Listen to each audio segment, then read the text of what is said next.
We are honored to be joined by Angelica Berrie, who's president of the Russell Berrie Foundation Board of Trustees. Angelica, good to see you.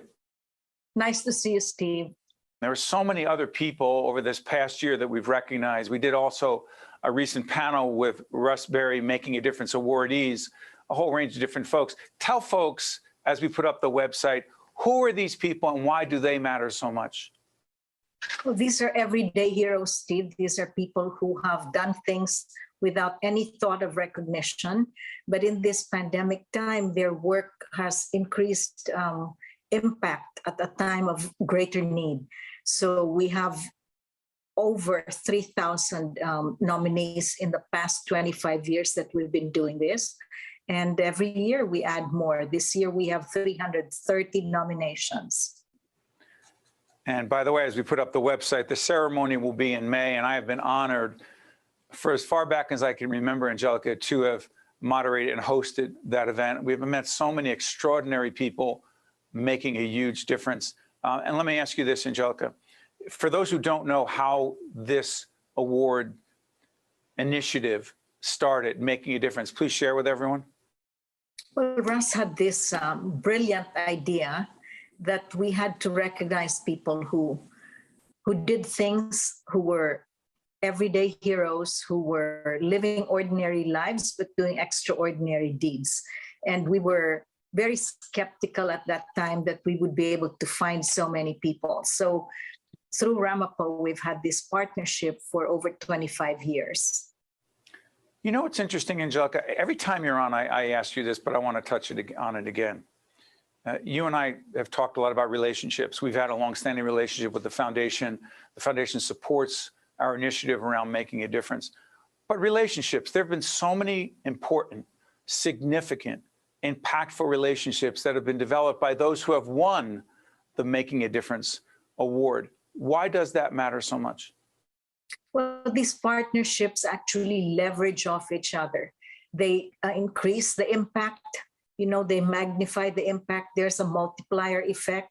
We've had partnerships like with Adam Lowy, who's got Move for Hunger, coordinating transportation to get fresh produce from another Making a Difference hero, Chip Palex of America's Grow a Row.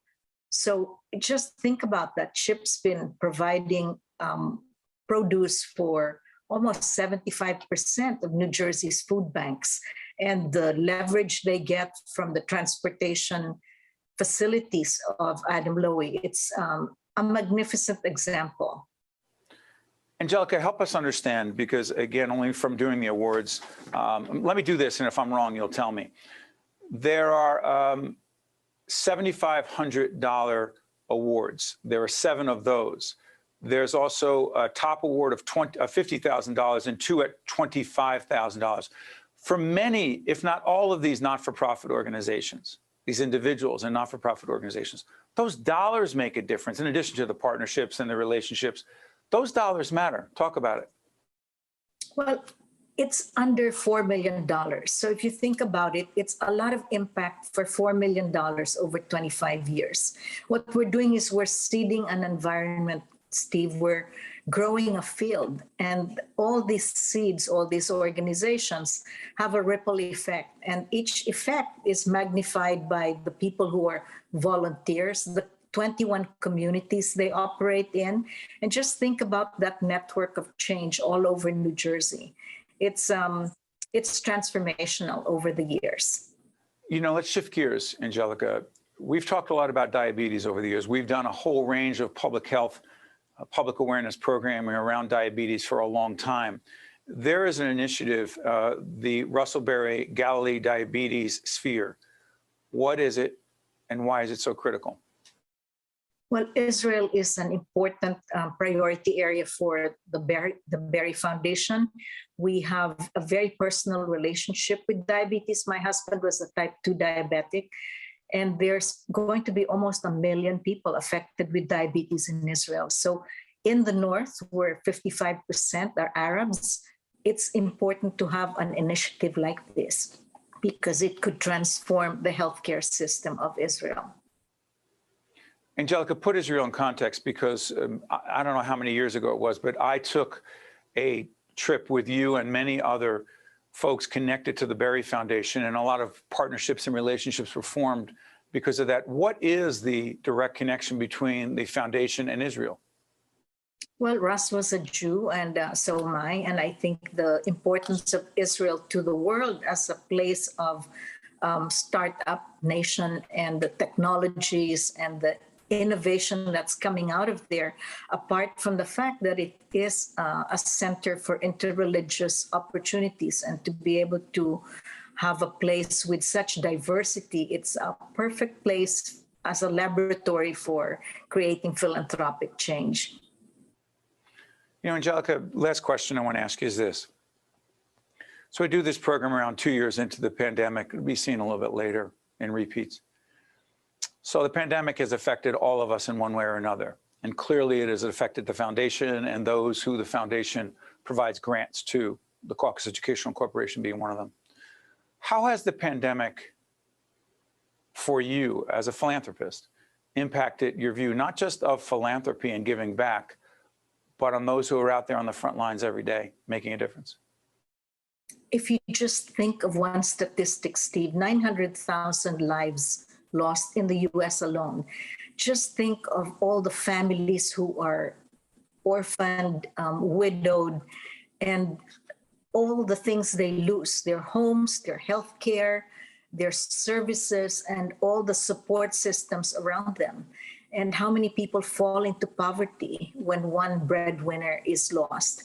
So just the impact of the regular needs magnified many, many, many times by this 900,000 deaths. It definitely had to shift the way we think about philanthropy, the things that we still need to address, whether it's how to deliver services to the elderly, what kinds of changes this pandemic has caused in the education system. What are the technologies that are lacking to deliver services, even from healthcare, the nonprofits we fund who are shifting to telemedicine? And what does that involve, you know? So people who have lost jobs need to be retrained in a different way for a different environment where certain jobs are not going to come back. So I think the future of work in a post-pandemic economy is going to affect a lot of nonprofits. And there's a lot of mental health issues with the loss and grief of 900,000 lives, you know. So it's a very dramatic time for change, and we have to shift the way we think to address emerging needs. Well said. And one of the things that's especially tragic is that we're taping on the 7th of February, again, being seen later. Angelica makes reference to over 900,000 Americans losing their lives to COVID. By the time this airs, say in March, April, May, that number is obviously, unfortunately, tragically going to be higher. But it's our job to also remember it's not a statistic. It's not just a statistic. Those are people. Those are people's families suffering, struggling to try to get through this. And I want to thank Angelica and the team at the Berrie Foundation for allowing us to feature those who are making a difference every day in people's lives. Ordinary people allegedly making an extraordinary difference. Angelica, thank you so much. Thank you, Steve. It's a privilege to be a partner with you. It's mutual. One-on-One with Steve Adubato has been a production of the Caucus Educational Corporation. Funding has been provided by Hackensack Meridian Health, Horizon Blue Cross Blue Shield of New Jersey, the New Jersey Education Association, PNC, Grow Up Great, PSE&G, NJM Insurance Group, the Port Authority of New York and New Jersey, the New Jersey Economic Development Authority, and by Fedway Associates, Inc. Promotional support provided by NJ.com and by the New Jersey Business and Industry Association. Many of New Jersey's children have been affected by COVID-19, but now that there's a safe and effective vaccine available for children ages 12 and older, you can help make COVID-19 history by getting yourself and your child vaccinated. Let's end this pandemic together and help all children get back to being kids. Visit hackensackmeridianhealth.org/COVID-19 to learn more or to schedule a vaccine appointment today.